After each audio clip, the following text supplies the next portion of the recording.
हमारे देश में 70% से अधिक लोग जो है वो नॉन वेजिटेरियन हैं और इस व्यवसाय से 50 लाख से अधिक किसान जुड़े हुए हैं। हमारे देश में जो पोल्ट्री है वो लगभग 7-8% की ग्रोथ से बढ़ रही है। जो ब्रॉयलर जो चिकन सेगमेंट है वो 10-12% की ग्रोथ से बढ़ रहा है।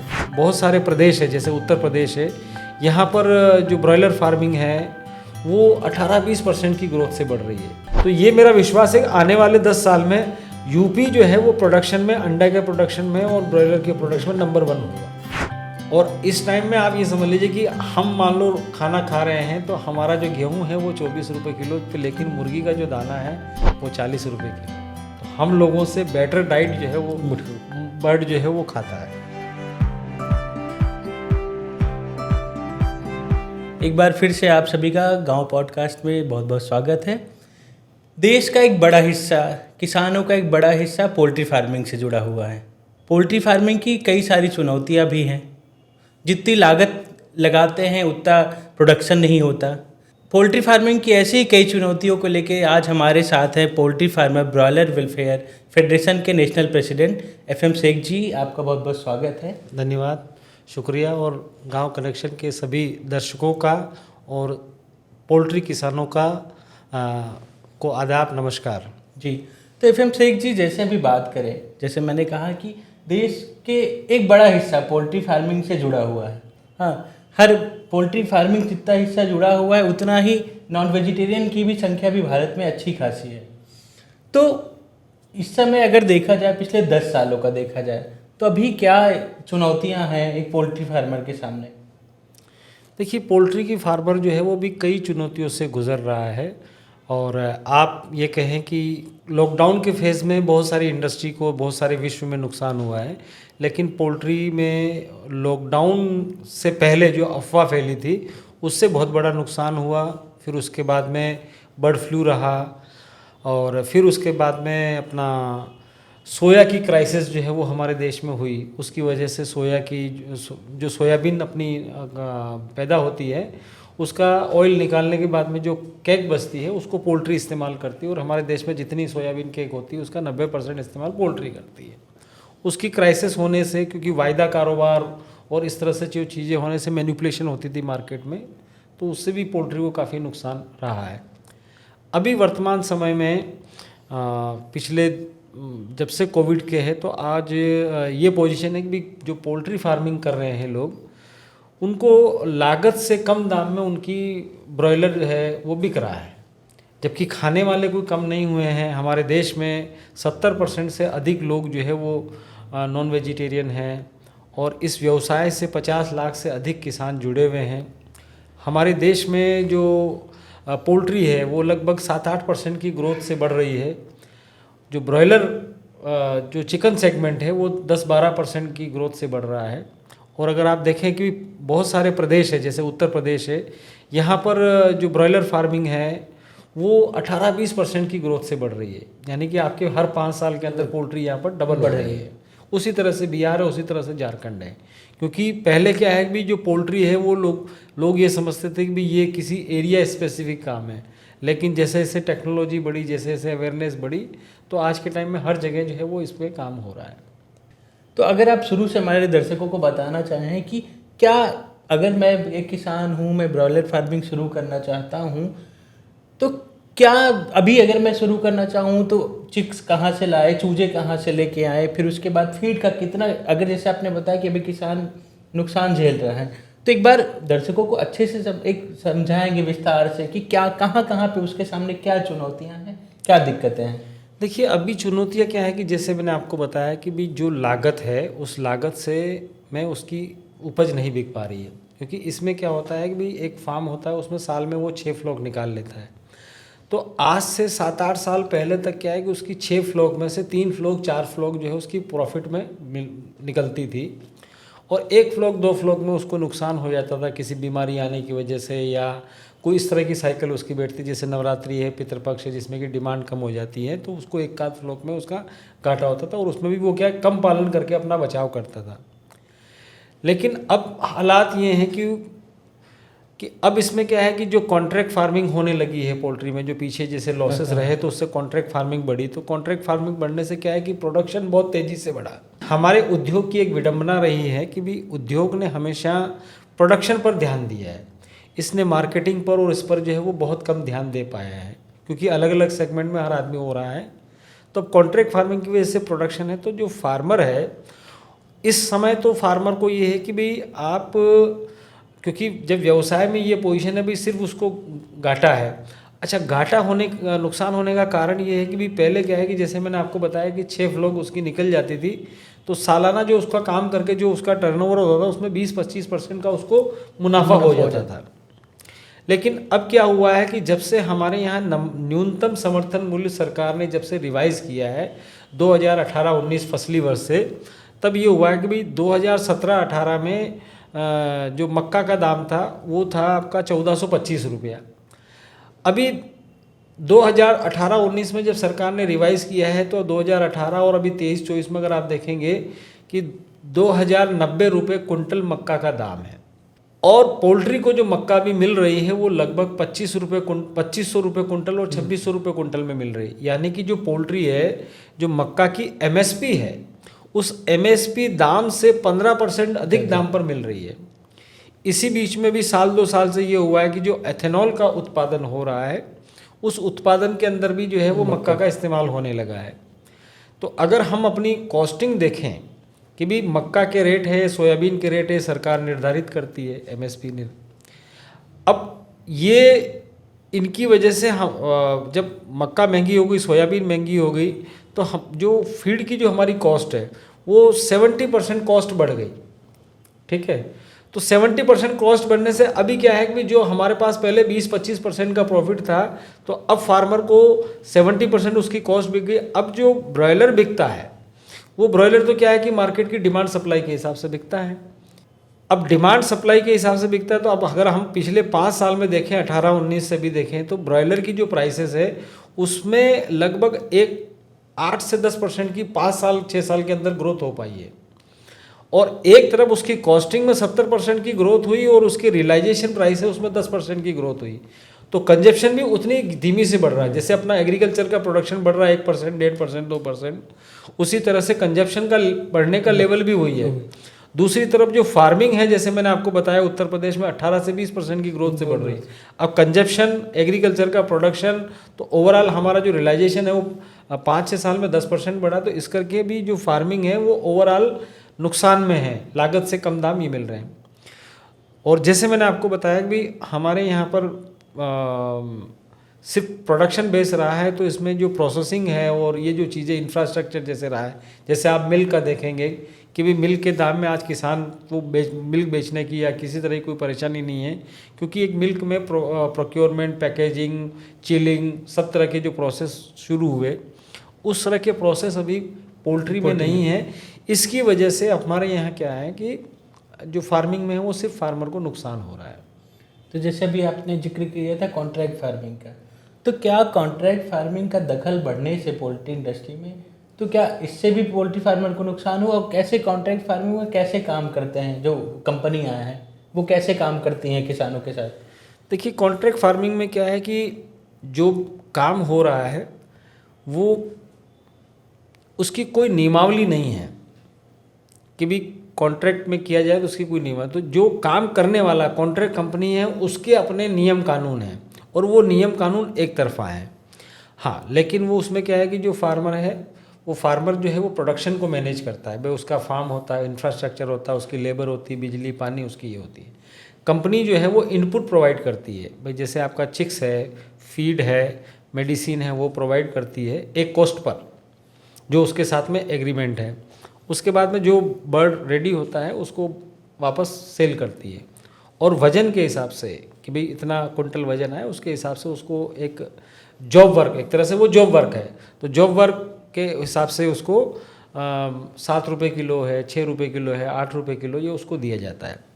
हकीकत ये है कि भी जो उस किसान के साथ में जो उसको ग्रोइंग चार्ज दिया जाता है, उस ग्रोइंग चार्ज का कोई आंकलन नहीं होता है कि भी वो 7 रुपये किलो किस आधार पर दिया जा रहा है, किस थ्योरी पर दिया जा रहा है। पीछे हमने गवर्नमेंट ऑफ इंडिया को बताया भी, तो सरकार ने भी हमारी बात को सुनने, उन्होंने जो बड़ी कंपनियां हैं उनको भी साथ में बिठाया और सरकार ने एक नियमावली निर्धारित की। लेकिन नियमावली जो है वो 2022 दिसंबर में आई, लेकिन उसका अभी तक किसी भी राज्य में उसका पालन नहीं हो रहा है। प्रदेश जैसे अपने उत्तर प्रदेश है तो यहाँ पर भी सरकार ने उसको लागू किया है, लेकिन उसका पालन हो रहा है। सिर्फ आदेश देने से कुछ पालन नहीं होता है, उसके ऊपर एक्शन भी लेना होता है। तो जो कॉन्ट्रैक्ट में इस तरह से काम हो रहा है। अब जो फार्मर, कॉन्ट्रैक्ट फार्मिंग से क्या हुआ है कि भाई फार्मिंग जो है वो और तेज़ी से थोड़ी सी बढ़ने लगी, क्योंकि लोगों को ये होता है कि मेरे को फार्म बनाना है, फीड चिक्स के पैसे की मेरे को ज़रूरत नहीं है, तो थोड़ा सा लोगों को काम आसान लगा। तो बाज़ार में क्या है कि और कंपनियां भी एक को देख के दूसरा, अब इसमें क्या है कि बड़ी बड़ी कंपनियां भी जो है वो हम अब जैसे अपने उत्तर प्रदेश में लगभग पैन इंडिया काम करने वाली 5 कंपनियां काम कर रही है। तो उनकी जो काम करने की उनकी जो रेस है, तो उसमें क्या है कि भाई जो लोकल का जो फार्मर है और जो लोकल का जो प्लेयर है वो ख़त्म होता जा रहा है, क्योंकि एक कॉरपोरेट किसान से एक फार्मर जो गांव का किसान है वो उससे लड़ नहीं सकता है। दूसरा है कि भी जो इनपुट प्रोवाइड करने वाली कंपनियां हैं कि भाई जैसे क्या है कि भाई जो चिक्स आता है, चिक्स बनाने वाले जो लोग हैं कि जैसे आप मान लीजिए कि ये एक मेरा पेन है, इस पेन को किसी कंपनी ने बनाया, ठीक है ना भाई, ये निर्माता है। अब ये निर्माता क्या है कि भाई ये पेन एक चेन के माध्यम से भाई हम दुकान पे लेने गए, वो आए। अब अगर मान लो ये निर्माता ही अगर रोड पर आकर या बाजार के अंदर लोगों को ये कहे भी ठीक है भाई ये जो पेन है, ये पेन 50 रुपये का मिल रहा है, तुम मेरे को इससे 40 रुपये का ले लो। तो एक किसान के सामने ये एक बड़ी चुनौती आई कि अनुचित प्रतिस्पर्धा भी हमारे इसमें होने लगी, जिसकी वजह से कि भाई जिससे उसको चिक्स मिल रहा है, जहाँ से चिक्स आ रहा है, मेन जिससे आ रहा है वो ही आदमी कॉन्ट्रैक्ट फार्मिंग भी कर रहा है। तो कॉन्ट्रैक्ट फार्मिंग भी कर रहा है। अब जो ट्रेडर है, जो खरीदार है, बर्ड का खरीदार है, वो जब बर्ड लेता है तो फार्मर कहता है कि भाई आप मान लीजिए बाजार के जैसे भाव रहते हैं, मैं 90 रुपये बाजार है, तो वो कहता है बाजार 90 रुपये की, मैं तुमको 90 रुपये दे दूंगा। ट्रेडर कहता है कि भाई वो पला कंपनी है, वो हमको 85 रुपये में दे रही है, तो वहाँ वो चला जाता है। तो ऐसे फार्मर क्या है कि जो कॉन्ट्रैक्ट फार्मिंग कंपनियाँ कर रही है ये वैल्यू एडिशन बिल्कुल नहीं कर रही है। ये सिर्फ क्या है कि जहाँ फार्मर पहले सेल करता था उसी एरिया में वो सेल कर रही। तो इससे भी क्या है कि किसानों को सर्वाइवल नहीं हो पा रहा है एक तरफ। दूसरी तरफ क्या है कि जो उनको बीज जिस मिल चिक्स और अंडा जो अपना हैचिंग अंडा जिस रेट में मिलना चाहिए, उसमें भी क्या है कि जब ये क्या है कि भी जब बीज बेचते हैं तो पहले क्या है बीज बेचने वाला है तो बाजार को और किसान के साथ में एक संबंध रहता था, लेकिन अब उनका ये है कि वो बिल्कुल व्यापारिक तरीका है। वो एक क्योंकि किसान जो है वो फार्मिंग कर रहा है और वो क्या है एक इंडस्ट्री की तरह काम कर रहे हैं। तो ये एक इंडस्ट्री और एक फार्मर, इसके बीच में जो झगड़ा होने लगा है, इसमें फार्मर जो है वो अपनी फार्मिंग में वो बर्बाद हो गया है। अब बर्बाद होने से क्या है कि भाई वो अब काम करने की उसकी क्षमता नहीं रही, तो अब वो उसने क्या किया है, उन्हीं कंपनियों के में वो उसमें फार्म में वो चलने लगा है और उसका गला दबाकर जो है वो ये एक तरह से कॉन्ट्रैक्ट फार्मिंग बिगर किसी नियमावली के हो रही है। हम as a association contract farming का कोई विरोध नहीं है, लेकिन हमारा सरकार से भी यही निवेदन था और उनके लोगों से भी हम ये कहते हैं भी एक नियमावली आप बनाइए। जो अब सरकार ने नियमावली बना दी है तो अब उसको पालन तो होना पालन उसका होना चाहिए। तो जब उसका अगर पालन होने लगेगा तो वापस हमारे यहाँ पर क्या है कि अभी तो क्या है कि जो पोल्ट्री ब्रॉयलर फार्मर है वो ब्रॉयलर फार्मर मजबूरी में वो कॉन्ट्रैक्ट फार्मिंग किसी से कर रहा है, उसकी चॉइस नहीं है। ये सिचुएशन पिछले 5-7 साल में खड़ी हुई है, जबकि होना ये चाहिए। हमारा सरकार से भी यही कहना रहता है, यही निवेदन है, आपके चैनल के माध्यम से भी हम ये अपनी आवाज़ उठाना चाहते हैं कि भाई फार्मर को आज़ादी होनी चाहिए। वो अपनी चॉइस से भली वो अपने फार्म पे खुद पाले या वो कॉन्ट्रैक्ट फार्मिंग करे, वो मजबूरी में काम ना करे। जब वो मजबूरी में काम करता है तो वो क्या है उत्पादन भी अच्छा नहीं कर पाता है, फिर वो उसको पैसे बराबर नहीं मिलते हैं, तो वो भी क्या है कि भाई अपनी ज़रूरतों को पूरा करने के लिए तो थर्ड प्रैक्टिसेस वो करने लगता है, चोरियाँ करने लगता है। अब चोरियाँ करने से क्या है कि भाई मान लो कोई फार्मर चोरी कर रहा है कि अब उसके बच्चे भी उसको देख रहे हैं, तो अगर किसी का पिता अगर चोरी कर रहा है तो बच्चा क्या करे, वो भी तो वही सीखेगा। तो ये एक पोल्ट्री में जो कॉन्ट्रैक्ट फार्मिंग बिगर नियमावली के हो रही है, ये फार्मर को और उसकी आगे आने वाली पीढ़ी को चोर भी बना रही है। तो जैसे अभी आपने कहा था कि उत्तर प्रदेश में प्रोडक्शन बढ़ा है, हाँ, जी। प्रोडक्शन बढ़ा है तो खपत भी बढ़ी होगी। तो अभी क्या, जैसे यूपी है, बिहार है, झारखंड है, अभी भी साउथ के जो अदर स्टेट हैं उनसे हम पीछे हैं, हाँ, प्रोडक्शन में। तो क्या वजह है कि हमसे ज़्यादा प्रोडक्शन उनका होता है? देखिए, जैसे मैंने आपको शुरू में बताया कि पहले क्या है कि भी कुछ कुछ एरिया में जो है वो पोल्ट्री होती थी, लेकिन जब लोगों को अवेयरनेस हुई तो बहुत से लोगों में, क्योंकि कोई आदमी, जैसे मान लो हम भी कहीं जॉब करते थे, मैं 14 साल मैंने गोदरेज में जॉब किया, अब उसके बाद 2013 से हम कानपुर में हम फार्मिंग करने लगे। हमने अपनी फार्मिंग को 10 लाख से बर्ड से ऊपर बोला, तो हमने कानपुर, लखनऊ, उन्नाव, फतेहपुर इस एरिया में किया। तो अब जब हमने जैसे काम किया तो काम करके हमने जहाँ पर, जैसे हमने पंजाब में काम किया, हमने अजमेर में काम किया, तो काम करने के बाद हमने सीखा। सीखने के बाद में पता चला कि भाई ये तो यहाँ हमारे यहाँ क्यों नहीं हो सकता है। तो ये इस तरह से क्या है कि भाई पोल्ट्री एक तरह से अपने यहाँ पर यूपी में ख़ास तौर से, कि भाई जैसे आपका जो आंध्रा है, तमिलनाडु है, वहाँ पर पोल्ट्री उससे पहले से अपने यहाँ पर तो बहुत छोटे स्केल पर होती थी, लेकिन जिस स्पीड से हो रही है, तो ये मेरा विश्वास है कि आने वाले 10 साल में यूपी जो है वो प्रोडक्शन में, अंडा के प्रोडक्शन में और ब्रॉयलर के प्रोडक्शन में नंबर 1 होगा। देश में कई सारे रिसर्च संस्थान हैं जो रिसर्च करते हैं पोल्ट्री पे, ब्रॉयलर पे, लेयर पे, और देसी जो हैं उन पे करते हैं। तो अगर आप किसान हैं तो जैसे आपने बताया था कि ना कि अलग अलग जगह से हम चूजे मंगाते हैं, हाँ, चिक्स मंगाते हैं, तो क्या हम किसान इतना अवेयर है कि जहाँ से चूजे, उसे पता है कि मेरी ये कौन सी ब्रीड का है, और क्या उनसे कहते हैं कितने दिन में तैयार, कुछ ये होता है उसमें कि ये वैरायटी है ये इतने दिनों में तैयार हो जाएगी, ये वैरायटी है इतने दिनों में, ऐसा कुछ है? देखिए, अभी क्या है कि जो पोल्ट्री है हमारे देश में, ये जो पोल्ट्री जो है वो 2 तरह की पोल्ट्री है। एक तो पोल्ट्री है आपकी कमर्शियल पोल्ट्री, ठीक है, एक है बैकयार्ड देसी का, ठीक है ना। जो देशी है वो बहुत पुराने समय से हमारे यहाँ होते आ रही है। नस्लें जो हैं, जो कमर्शियल पोल्ट्री है वो हमारे यहाँ पर जब हमारा देश आज़ाद हुआ, जब हमारे देश का निर्माण होने लगा, जो पंचवर्षीय योजनाएं चलने लगी, तो तीसरी या चौथी पंचवर्षीय योजना के अंदर पोल्ट्री, कमर्शियल पोल्ट्री के डेवलपमेंट के लिए एक्टिविटी होने लगी।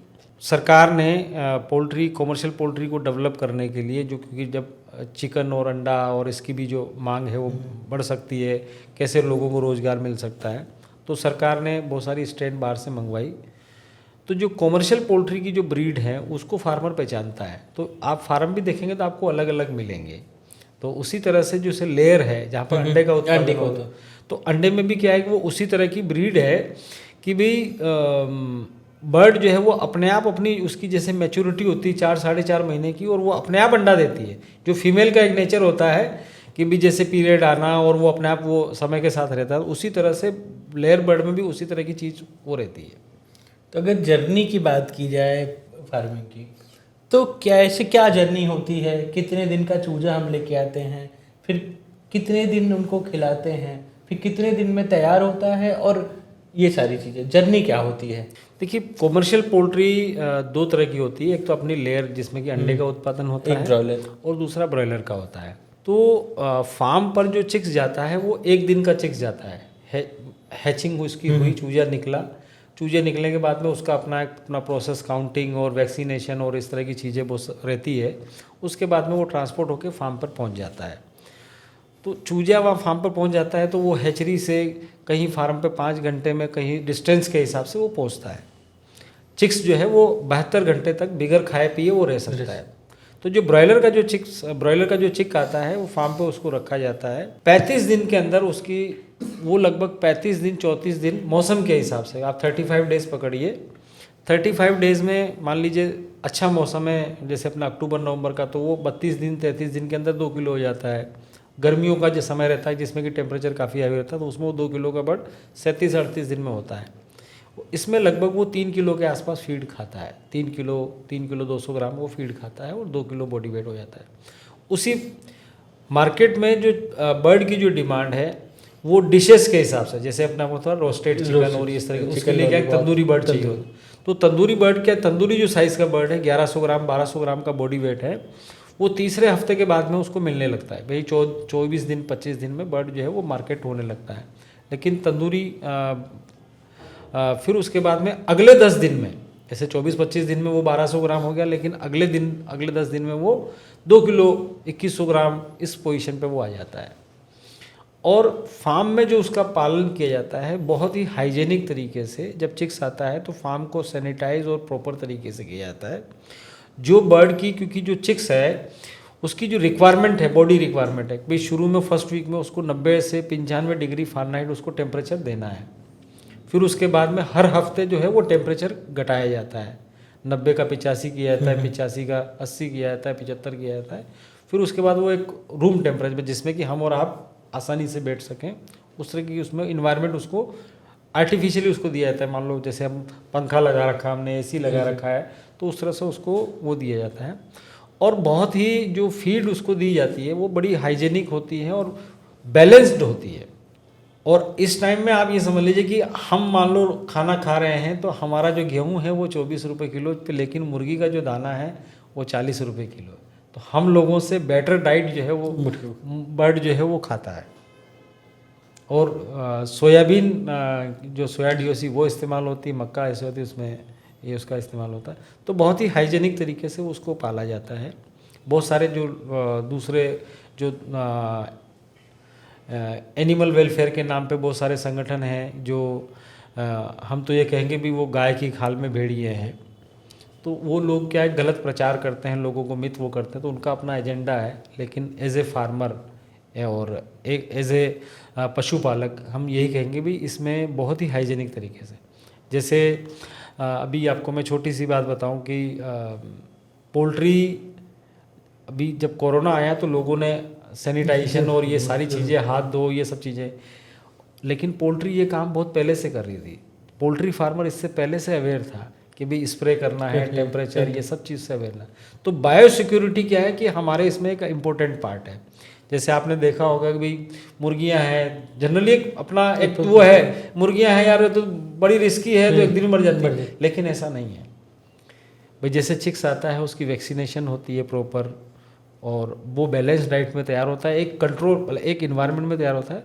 तो ठीक है, कुछ वीक बर्ड होते हैं भाई, मान लो 5000 कुछ वीक बर्ड होते हैं, तो वो 1% 2% जो है वो कमज़ोर रह जाते हैं, वो मर जाते हैं उम्र के, कभी 1-2 केसेस हो रहते हैं, लेकिन बहुत ही हाइजेनिक तरीके से इसका रहता है और बहुत अच्छा। और कवर्ड एरिया, खास बात ये होती है कवर्ड एरिया में रहता है, जाली लगी रहती है, तो बाहरी जानवरों का और इसका कोई वो नहीं रहता है। अभी एक रिसर्च लगातार ये पढ़ने में आता है, लोग खबरें आती हैं कि पोल्ट्री इंडस्ट्री में जैसे ब्रॉयलर है, इसमें एंटीबायोटिक का यूज लोग ज़्यादा कर रहे हैं, तो क्या इसके बारे में क्या कहना चाहेंगे? कि देखिए पोल्ट्री में एंटीबायोटिक का, जैसे हमने आपको कहा कि जो फीड है वो जो सोर्स हैं, मक्का, सोया, मस्टर्ड, ये एक सोर्स हैं जिससे कि उसको बैलेंस डाइट उसको बनाई जाती है। तो जो एंटीबायोटिक का जो इस्तेमाल है, क्योंकि हमारे यहाँ क्या है कि भाई जैसे आप देखेंगे भाई हमारे यहाँ बहुत सारी डिजीज़ जैसे रहती हैं कि जैसे पहले अपने यहाँ बर्ड फ्लू का एक पूरा इंटरनेशनल लेवल पे रहता है, तो बर्ड की मतलब ये रहती है प्रिकॉशन के तौर पर जो है वो एंटीबायोटिक यूज़ होती है, ठीक है ना, उसको ग्रोथ बढ़ाने में या इस तरह के कोई वो नहीं है। और आजकल तो जो ट्रेंड हो गया है बहुत ही कि बर्ड को पहले से थोड़ी सी उसकी चीज़ वो उस पर्टिकुलर किसी डिजीज़ के प्रति उसकी बॉडी के अंदर जैसे वो रहे, तो वो अपने क्या उसको कहेंगे टॉलरेंस ही बना कर, प्रतिरोधक क्षमता उनकी रहती है ऐसे। उसके लिए बहुत ही रेयर उसमें रहता है। लेकिन अब आजकल ज़माना आ गया है प्रोबायोटिक का, तो अब आजकल जो है वो प्रोबायोटिक यूज़ होते हैं। और हमारे यहाँ पर अभी पीछे भी जैसे सरकार को बोला है कि भी जैसे बर्ड फ्लू है तो हमारे यहाँ पर बर्ड फ्लू को वैक्सीन जो है वो अलाउ नहीं है पीछे। हालांकि सरकार ने, क्योंकि बर्ड फ्लू की वैक्सीन जब अलाउ नहीं थी तो एंटीबायोटिक का कहीं न कहीं यूज़ करना मजबूरी थी फार्मर की। अब सरकार ने जो है वो उसकी बर्ड फ्लू की वैक्सीन बनाने के लिए सरकार ने अलाउ कर दिया, तो ऑटोमेटिकली अब जो है वो एंटीबायोटिक का आप धीरे धीरे देखेंगे भी एक डिपेंडेंसी बिल्कुल ख़त्म हो जाएगी। अगर एक मैं किसान हूँ या कोई भी किसान हो, हमारा दर्शक कोई अगर एक पोल्ट्री फार्मिंग शुरू करना चाहता है तो आप उसे क्या सलाह देना चाहेंगे? देखिए आज के टाइम में तो हम सलाह यही देंगे भी आप किसी फार्म को आप किराए पे लीजिए और उसको साल भर आप चलाइए। जब आप साल भर उसको चलाएंगे, क्योंकि साल में हमारे देश मतलब नॉर्थ इंडिया में हम हैं, सर्दी गर्मी बारिश सबका मैनेजमेंट अलग अलग है, सबके चैलेंजेस सीज़न के हिसाब से अलग अलग है, और पोल्ट्री बड़ा सेंसिटिव होता है तो वो सीज़न के हिसाब से उसका मैनेजमेंट वो सब चीज़ें अलग अलग अलग अलग। तो हम तो भी फार्मर को और आपके प्लेटफॉर्म के माध्यम से यही कहना चाहेंगे कि अभी नया कंस्ट्रक्शन करने के बजाय पहले आप कोई फार्म किराए पे लेके आप उसको साल भर चलाइए। जब आपको ये समझ में आता है कि हाँ मैं इसको मैनेज कर सकता हूँ, मेरे को ये सब इसकी आ गई, तब वो आगे इन्वेस्टमेंट करे। कैसे फीड सबसे ज़्यादा खर्चा फीड का होता है पोल्ट्री में, फीड का ही सबसे ज़्यादा खर्चा लगभग 70%। 70% खर्चा फीड का ही होता है। तो कैसे हम अपनी लागत कम कर सकते हैं? देखिए इस टाइम में जैसे मैंने आपको बताया कि भी लागत तो आदमी कोशिश अपनी करता ही है कि भी वो किसी चीज़ को अगर वो क्रेडिट में ख़रीद रहा है तो वो नगद में ख़रीदे तो उसको कुछ डिस्काउंट मिल जाता है, अच्छी क्वालिटी का चिक ले, अच्छी क्वालिटी का फीड ले, अपना मैनेजमेंट अच्छा करे, क्योंकि 3 चीज़ बड़ी इंपॉर्टेंट होती है, फीड, चिक्स की क्वालिटी और फीड मैनेजमेंट। तो इससे क्या है कि जब उसकी तैयारी अगर अच्छी होगी तो कॉस्ट उसकी अपने आप होगी। अब वो लागत को वो सस्ता वो कर चुका है, लेकिन उसका जो प्रोड्यूस है वो प्रोड्यूस उसका लागत से भी कम दाम में बिक रहा है। आपकी जानकारी के लिए और सभी दर्शकों जानकारी, अभी आप पिछले 5 महीने से पोल्ट्री में जो है वो लगातार जो है वो लागत से कम दाम में जो है वो बर्ड बिक रहा है, क्योंकि सारी चीज़ क्या है कि डिमांड सप्लाई के ऊपर डिपेंड है। और हमारा जो ख़ास तौर से जो नॉनवेज सेक्टर है या पोल्ट्री जो सेक्टर है, बहुत सारी इसमें बाहरी परेशानियां भी होती है। अब किसी प्रशासन ने किसी ज़िले में किसी सरकार ने कह दिया भी ठीक है भाई जिनके लाइसेंस नहीं है वो लाइसेंस बंद करो। अब देखो 2017 में यूपी में वो हुआ था, अभी एमपी के अंदर के लाइसेंस वाली दुकान खुलेगी और जिनके पास लाइसेंस नहीं खुलेगी। तो ये चीज़ें, इस तरह की जो प्रशासनिक अड़चनें हैं, ये भी इस उद्योग को बहुत नुकसान कर रही है। सिस्टम को भी ये नहीं पता है कि जो पोल्ट्री है वो सिर्फ इसको एक मीट व्यवसाय समझती है, जबकि पोल्ट्री में एक किसान वर्ग पूरा जुड़ा हुआ है और एग्रीकल्चर, क्योंकि भाई मक्का और सोयाबीन का इतना इस्तेमाल कर रहा है, तो जो मक्का सोयाबीन उत्पादन करने वाले किसान हैं उनको आमदनी प्रदान करता है। तो ये जो पोल्ट्री का जो चैनल है, इसके पीछे मक्का सोयाबीन सरसों उगाने वाला, बाजरा उगाने वाला किसान भी है, वहाँ से चीज़ हमारे पास आती है और किसान उसको पैदा करता है। और जब हम बात करते हैं कि भाई हमारे देश में बात होती है भी ठीक है गेहूं मक्का के अलावा दूसरी एक डाइवर्सिफिकेशन भी पोल्ट्री देता है कि भाई एनिमल हस्बेंड्री हमारे जीवन का हिस्सा है, तो डाइवर्सिफिकेशन भी देता है किसान को। लेकिन ये जो अनावश्यक अड़चने हैं, लाइसेंस हमारे देश में जो वर्तमान विक्रय व्यवस्था है उसमें हमारे देश में लाइसेंस बनना संभव ही नहीं है जब तक कि सरकार जो है वो कानून के अंदर तब्दीली नहीं करती। क्योंकि जो फूड एक्ट आने के बाद में पहले क्या है कि जो लाइसेंस है, दुकानों के जो लाइसेंस है वो कोई नगर निगम दे देती, नगर पंचायत दे देती। जो फूड एक्ट आने के बाद में खाने वाली चीज़ों के लाइसेंस जो है वो एफएसआई देती है। एफएसआई की जो नियमावली है वो अमेरिका की नियमावली को कॉपी किया हुआ है। तो जो नियमावली है मीट के लिए, जो उसकी कि भाई जानवर पक्षी जो है वो स्लाटर हाउस में कटेगा और मीट शॉप में खाली स्लाटर हाउस से लाके जो रखेगा और फ्रीजर से निकाल के बेचेगा।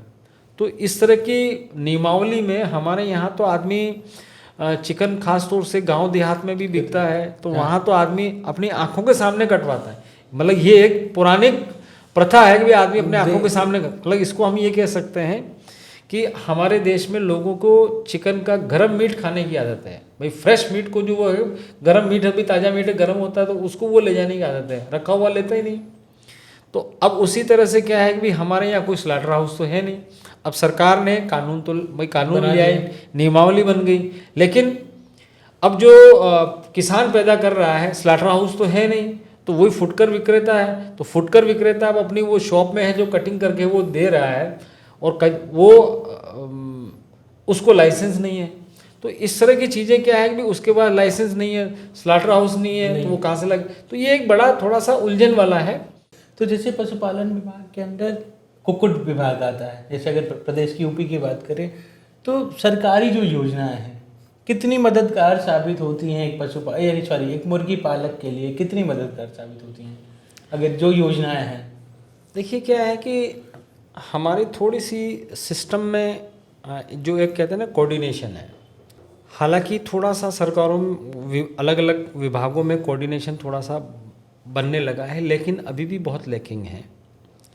कि जैसे पशुपालन विभाग है वो ये कहता है कि आप पोल्ट्री फार्म खोलिए, आप ये करिए, आप ये करिए, आप ये करिए, तो उनका ये भी हमारा काम तो विकास करना है।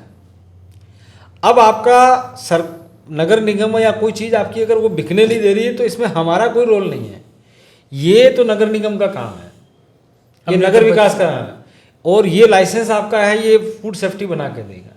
तो वहाँ पर क्या है कि वो सिर्फ चाहते हैं भी आप इसको पालिए, जो बिकने की जो समस्या है वो बराबर में जो है वो सपोर्ट विभाग का नहीं हो पाता है, तो ये एक बड़ी दिक्कत है। तो जब सामंजस्य होगा तो पूरी चेन जो है वो घूमेगी, और जब पूरी चेन घूमेगी तो काम जो है वो फ्री फ्लो होने लगेगा। अभी काम जो है वो फ्री फ्लो नहीं हो पा रहा है। तो अभी जैसे प्रोसेस की बात होती है, प्रसंस्करण की बात होती है, जैसे अनाजों का गवर्नमेंट भी कहती है, लोग कहते हैं कि अपने अगर हम कोई प्रोडक्ट, क्या चिकन के साथ भी ऐसा कुछ है या आगे का भी हो सकता है कि प्रोसेस्ड मीट या इसका कोई प्रोडक्ट बना के अगर किसान वो करे? बिल्कुल, क्यों नहीं हो सकता है भाई। आप ये देखिए कि भी आज से 10 साल 15 साल 20 साल पहले हम और आप जो है वो किसान के यहाँ जाके ही केतली में दूध लेके आते थे। आज हम और आप जाते हैं क्या? पहले हमको उसी पर विश्वास था, तो एक चेंजेस हुआ है ना। हमारे देश में पहले नैरो गेज थी, उसके बाद ब्रॉड गेज हुई, तो किसी चीज़ को बिल्कुल बंद करने से नहीं हुआ कि भाई एकदम आप बंद कर दिए। भाई जैसे मीट वाले मामले में भी क्या है कि जिसके पास एक ऑर्डर आ गया कि भाई जिसके पास लाइसेंस है वो दुकान खुलेगी, जिसके पास नहीं वो नहीं खुलेगी। अरे किसी के पास लाइसेंस नहीं है, लाइसेंस बन ही नहीं सकता है, क्योंकि स्लॉटर हाउस तो है नहीं। किसी नगर निगम का आप पूरे उत्तर प्रदेश में एक भी स्लॉटर हाउस नहीं है, कहीं नगर निगम का, कहीं पोल्ट्री के लिए। अब जो स्लॉटर हाउस है वो बड़े जानवर के हिसाब से, तो जो नियमावली बनी हुई है हमारे देश में एफएसआई की, वो बड़े जानवर के हिसाब से। अब ये भी हमने भी एफएसआई को बताया है, सबको बताते हैं, सरकार को भी बताते हैं, मंत्रालय को बताते हैं कि बड़े जानवर की नियमावली और पोल्ट्री दो पैर के जानवर की कैसे हो सकती है। और एक आपके चैनल से एक चीज़ और कहना चाहेंगे, हम poultry farmer broiler welfare federation, ये इसको 2018 में गठित किया। तो पहले सरकार के पास में भी क्या है कि भी पोल्ट्री की, क्योंकि मैंने जैसे बताया 1980 में प्राइवेट सेक्टर में जाने के बाद में तो सरकार के सामने प्राइवेट सेक्टर ने भी जो है वो बड़े लोगों ने जो बताया वो उनको ही वो मालूम था। तो ज़मीन की जो बातें, मतलब किसान को जो परेशानियां वो सरकार तक पहुंचती नहीं थी। तो ये हमारा संगठन बना, इसके बाद मतलब हमने जो ज़मीन की समस्याएं वो सरकार तक पहुंचने की वो रही है। दूसरा ये भी था कि जब जैसे आपने भी कहा मंत्रालय इसी कृषि के अंदर ही था, तो 2019 के अंदर मंत्रालय भी अलग बना, तो थोड़ा सा फ़र्क उसका एक, इसके लिए मतलब मोदी जी की जितनी तारीफ़ की जाए आपको बहुत, इसके लिए अपना पशुपालन सेक्टर उसका उनका बहुत बहुत आभारी है इस चीज़ के लिए। और कोई भी पोल्ट्री किसान अगर किसी भी उनकी परेशानियां हैं तो वो हमसे संपर्क कर सकता है। Poultry farmer broiler welfare federation, हमारा कानपुर में ऑफिस है, तो हमसे संपर्क कर सकता है।